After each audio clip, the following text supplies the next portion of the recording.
आओ आओ, आसन दीजिए।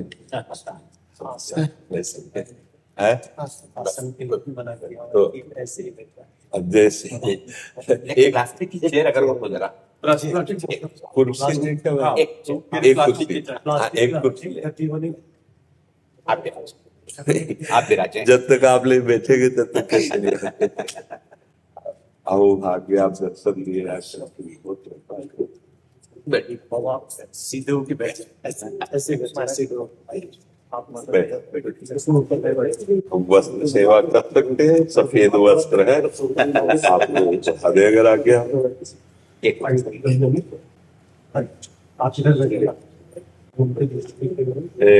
अपने इन बाल संतों को उड़ा दे। बस नहीं, महाराज जी को पहले तो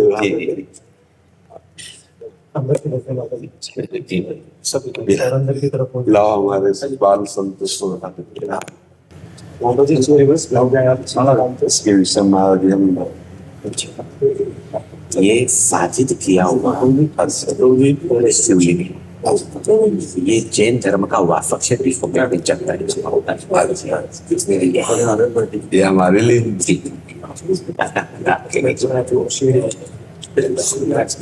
एक से दो को मिला और सुख के लिए ले। वैसे हम आपके चरणों में बैठते पर शरीर अस्वस्थ होने के कारण गुरुजनों के चरणों में बैठने में जो सुख है वो आसन में बैठने में नहीं है, पर दोनों की खराब है, इसलिए इसको आसन की जरूरत होती है। ऐसी विपरीत परिस्थिति में भी ईश्वर ने जो आपको अतुलनीय शक्तियां प्रदान की है और जिन शक्तियों के माध्यम से अनंत संसार जो आपकी वाणी का लाभ उठा रहा है, ये देख करके हमारे मन में अत्यंत प्रसन्नता हो रही है। इसमें केवल आप संतों का कृपा बल काम करता है। जो संतों का एक करुणा में स्वभाव होता है, उसी करुणा में स्वभाव से पोषित होकर अगर देह भाव से युक्त हो जाएं अभी, तो अभी कोई सामर्थ्य नहीं है, लेकिन इस देह को यंत्रवत केवल चलाया जा रहा है और हम उसे देख रहे हैं, केवल बस इस भाव से चल रहा है जी। मैं जैन धर्म के श्वेतांबर आमनाय से जैन संत हूँ। अच्छा, उसमें एक है दिगंबर, दो परंपरा है जी। भगवान महावीर की जो परंपरा है वो दो परंपरा है। एक श्वेतांबर परंपरा जिस हम बिलोंग करते हैं, एक दिगंबर परंपरा जो वस्त्र रहित जी जो परंपरा होती है। तो हम भ्रमण करते हैं और भ्रमण करते करते, पैदल भ्रमण करते करते अयोध्या, नेपाल आदि भ्रमण करते करते इधर आना हुआ। जैन परंपरा में, जैन शास्त्रों में वैकुंठ, ब्रज आदि का अनेक स्थानों पर वर्णन। मन में एक बड़ी तमन्ना थी, कृष्ण जी की जो पवित्र भूमि है, तो उस भूमि के निहारने के लिए, दर्शन करने के लिए यहाँ आने का भाव था।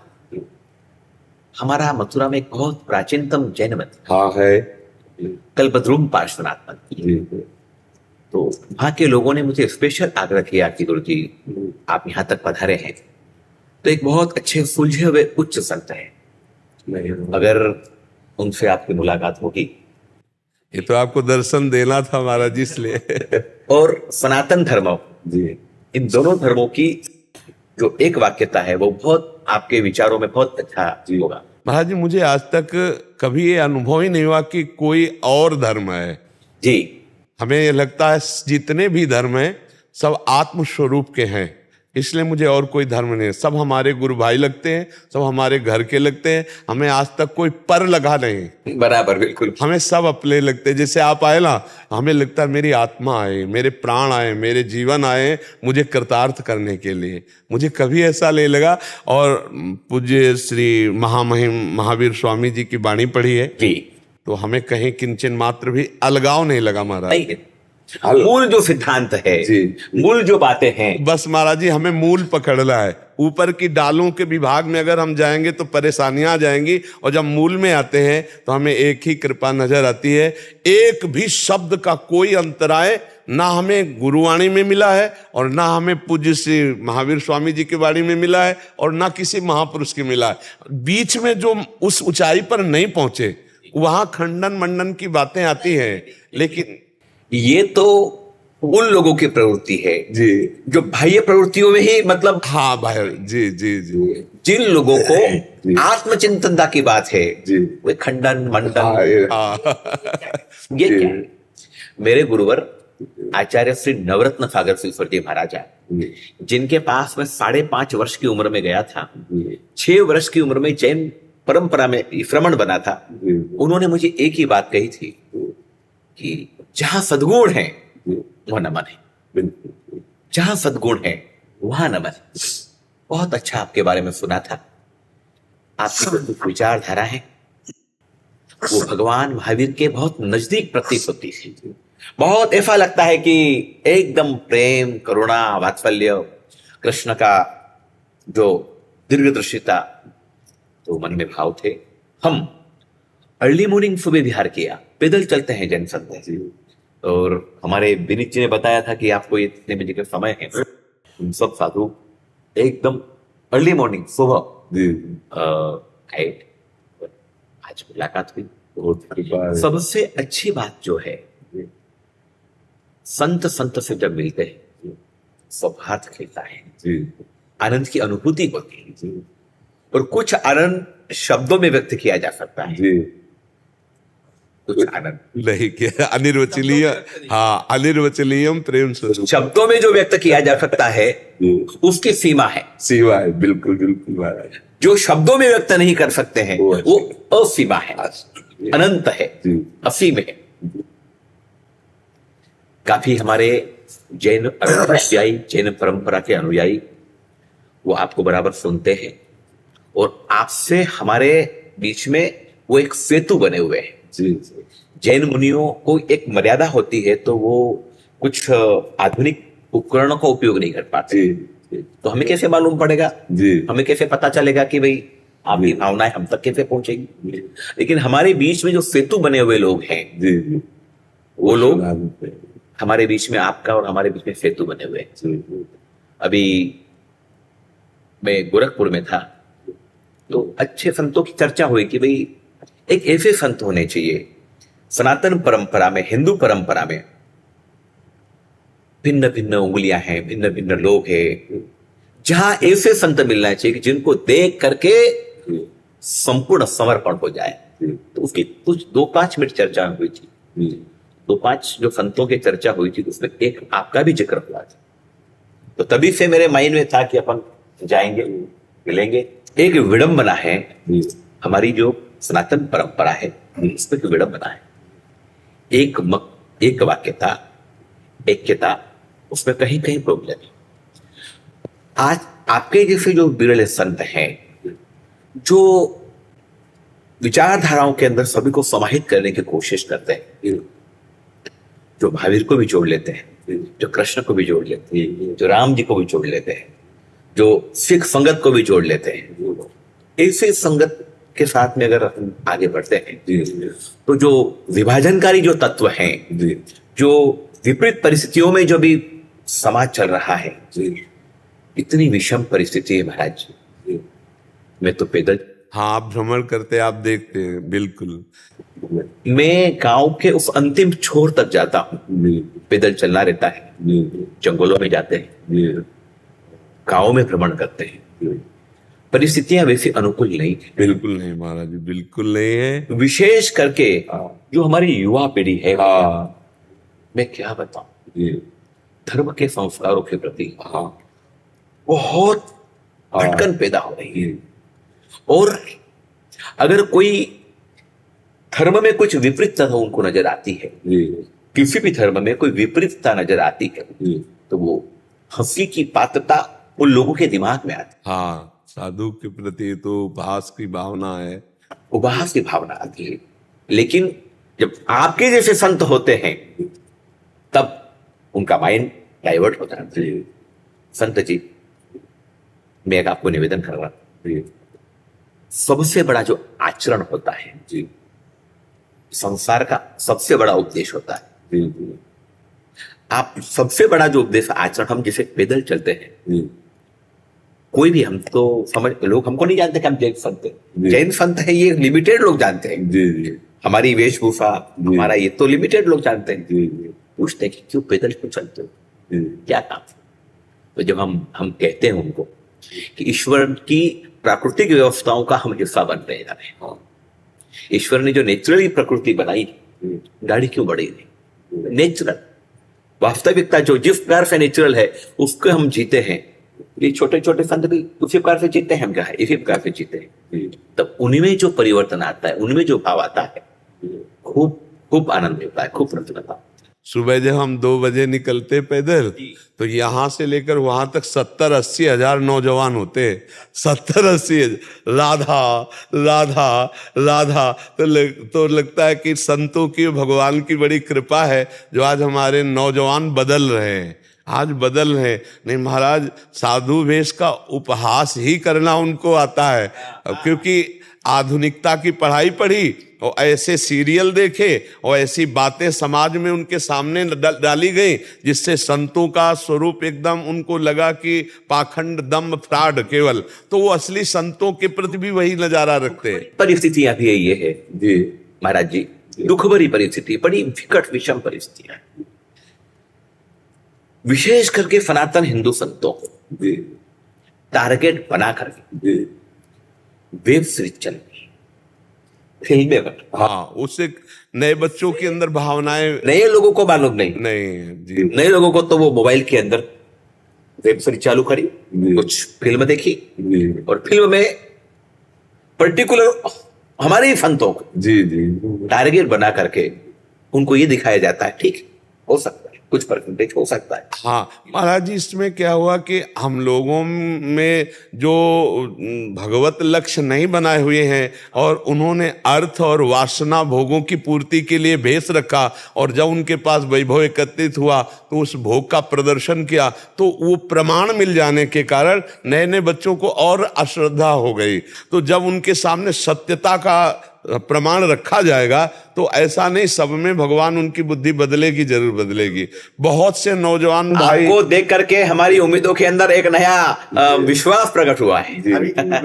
जैन परंपरा में किसी भी प्रकार की परिस्थिति में, और जितने भी जैन संत, जिसमें हमारे जितने भी हैं यहाँ पर, या हिंदुस्तान में किसी भी कोई भी संप्रदाय, कोई भी, सूर्यास्त होने के बाद, हाँ, खान पान विभाग बना, चाहे जितनी गर्मी, तो ये आप सच फरमा रहे हैं कि भाई अगर जीवन की अगर शुद्धता प्रक्रिया है तो उसको अपने आप में ऐसा भोजन जो तामसिक भोजन हो, तामसिक आहार, वो साधना में तो अवरोध पैदा करेगा, व्यवधान पैदा करेगा। तामसिक आहार व्यवधान साधना में हो ही नहीं सकता। इसलिए हमारा जो आहार है, भगवान महावीर ने यही कहा कि तामसिक आहार, कोई भी तामसिक प्रवृत्ति नहीं। और अभी जो विचारधारा है, सबको साथ में जोड़ने की जो भावना है, और बस आप गुरुजनों का आशीष रहे कि हम जब तक श्वास प्राण रहे तब तक आप संतों की, समाज की यही सेवा बने कि जो आप संतों से जूठन मिली है ज्ञान की, वही सबको पवा सके। बस हम प्रभु से प्रार्थना करेंगे, ईश्वर आपका जो स्वास्थ्य, हमने थोड़ी सी जानकारी निकाली है आपके बारे में, लेकिन उसके बावजूद भी अनुकूल परिस्थिति में तो सारी दुनिया चलती है। अनुकूल परिस्थिति में तो सारी दुनिया चलती है, लेकिन विपरीत परिस्थितियों में भी जो ये आपने जो मजमा बना रखा है, हम जयपुर जा रहे हैं। यहाँ से हमारा वर्षावास 4 महीने के लिए जयपुर चातुर्मास। जैन संत केवल 4 महीने ही एक जगह स्थिर रहते हैं जी, 8 महीने उसकी भ्रमणता होती है। वैसे प्रायः संन्यास विरक्ति का यही नियम है, हर संप्रदाय की विरक्ति का नियम है कि चातुर्मास एक जगह, इसके बाद आप भ्रमण कर सकते हैं, ऐसा जी। पर खूब प्रसन्नता होगी। हमने अपनी साधना में भी हमारी आराधना में उपासना होती है, जैन परंपरा में प्रतिक्रमण होती है, साधना होती है, उसमें भी हम जरूर आपके विषय में ईश्वर से प्रार्थना करेंगे कि ऐसे संत अगर होते हैं तो क्या समाज में बड़ा विघटन चल रहा है, बहुत विकट विषम परिस्थितियां हैं, बहुत विषम परिस्थितियां हैं महाराज जी, बड़ी विषम परिस्थितियां हैं। और ऐसी विषम परिस्थितियों में भी आप विपरीत परिस्थिति में भी जो शरीर तो साथ दे नहीं दे, मन जो है हमारा जी मन में तो हर समय इतना आनंद बना रहता है आप गुरुजनों के प्रताप से कि इसकी कोई परवाह नहीं। एक आत्मबल, एक भागवतिक बल, एक ऐसा चैतन्य बल जागृत है, वो हमारा नहीं है, वो आप सब गुरुजनों के द्वारा दिया हुआ, क्योंकि सेवा करवानी है। ये किंचन मात्र कहीं कोई हमको ऐसा महसूस नहीं होता कि मैं बीमार हूं, और जब यहां से हटूंगा तब बीमार हो जाऊंगा फिर सैया में पड़ जाऊंगा, फिर 4 लोग वो सब लीलाएं होगी, पर जब तक बैठे हैं तब तक एक अमोघ शक्ति काम कर रही है, गुरुजनों की, आप सब महापुरुषों की शक्ति काम कर रही है।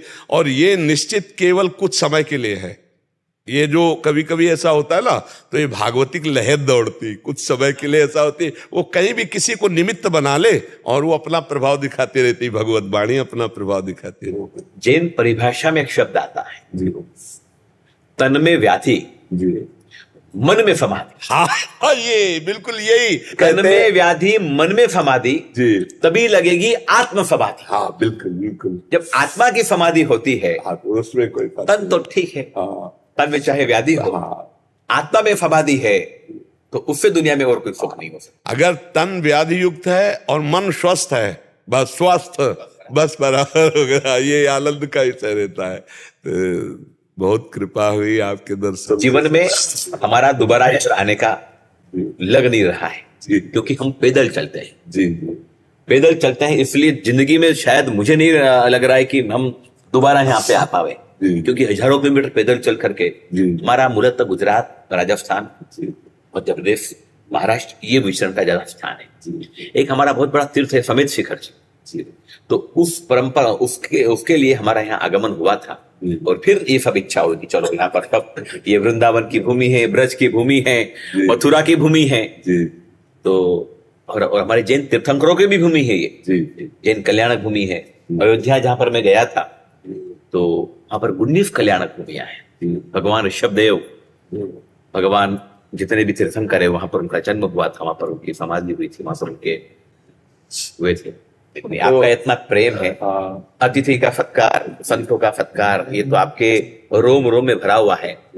आपके चेहरे से ये प्रतीत हो रहा है एक जैन संतों को आपने जो आज मान दिया, जिले हमारा प्यार दिया। और एक और बात है कि ज्ञानी ज्ञानी से मिले, कह रहे ज्ञान की बात, बस वही बात होती है। जहां ज्ञान हो जाता है फिर ये सब दूसरी बातें सब खत्म हो जाती है, वरना तो सब वो कहानियां चालू हो जाती है, वो भिन्न भिन्न प्रकार की बातें चालू हो जाती। पर आपका इतना स्नेह भाव है पंत जी। छोटी सी बात करके मैं अपनी बात पूरी करूंगा। जब बात आहार की निकली तो बता रहा हूं, जैन संतों की सबसे महत्वपूर्ण अगर कोई धर्म को प्रचारित करने की प्रक्रिया है तो वो आहार प्रक्रिया है। हमारा उपदेश तो सेकेंडरी, पर सबसे महत्वपूर्ण हम जो आहार ग्रहण करने के लिए चाहते हैं तो हमारे पात्र होते हैं, सारी सामग्रियां जो भी उनके लिए बनी हुई, अपने निमित्त से बनाए हुए का यूज नहीं करते हैं, उनके लिए जो बनाई हुई चीज होती है उसमें से अपने अनुकूल, उसमें भी हमारे जो अनुकूल है, उनकी जो श्रद्धा भक्ति, और इतना लेना, गौचरी, गद्दाचरी नहीं जितना आप सब ले ले ऐसा नहीं, एक सिस्टम होती है। तो उससे, उस प्रक्रिया से समाज के अंदर नास्तिक से नास्तिक व्यक्ति को भी एक बार तो मतलब सद्भाव ना बने।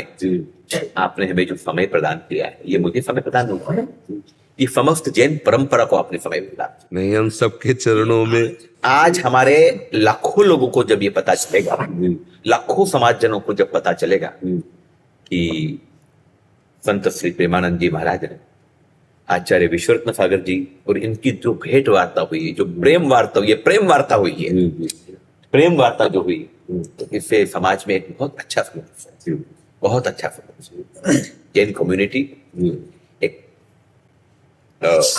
माइंडेड, रिचेस्ट, ब्रिलियंट और राष्ट्र के लिए देश के लिए निर्माण करने वाली परम और कम्युनिटी है। तो उसके जो संत है, उसके जो मार्गदर्शक, उसके ऊपर जो संत रहते हैं जी वो इनको मार्गदर्शित करते हैं।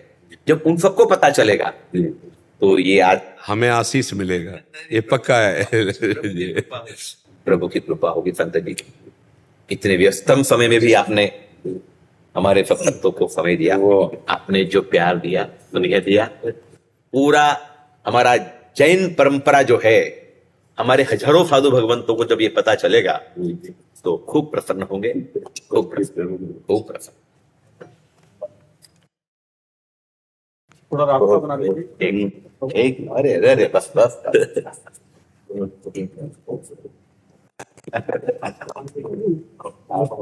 कभी कभी दास की तरह स्मरण कर थोड़ा कभी संपर्क करेंगे। जी कभी जी जी थोड़ा रास्ता गुरु की आज्ञा में सदैव रहना, जी, जी। गुरु के लिए जीवन समर्पित कर देना। जी सुनो क्या बोल रहे हैं, ए बेटा सबसे क्या बोल रहे हैं, जरा जो संत की जीवन शिक्षा का है। प्रकाश, कहीं भी किसी के जीवन में प्रकाश हुआ है तो अब गुरु को समर्पण, जो तन मन प्राण से, तन वांग मनोभी रमले सोहम तविवास्थिता, शरीर मन और वाणी से अपने को गुरु का जो गुलाम समझता है, सेवक समझता है, वही जगत में सबसे बड़ा महान बनता है। जो अपने गुरु के अधीन रहता है वही सबसे महान बनता है। अपने गुरु की आज्ञा पे रहो, कभी मन को चंचल मत होने देना, तो फिर देख लेना गुरु कृपा क्या बना देती है। नहीं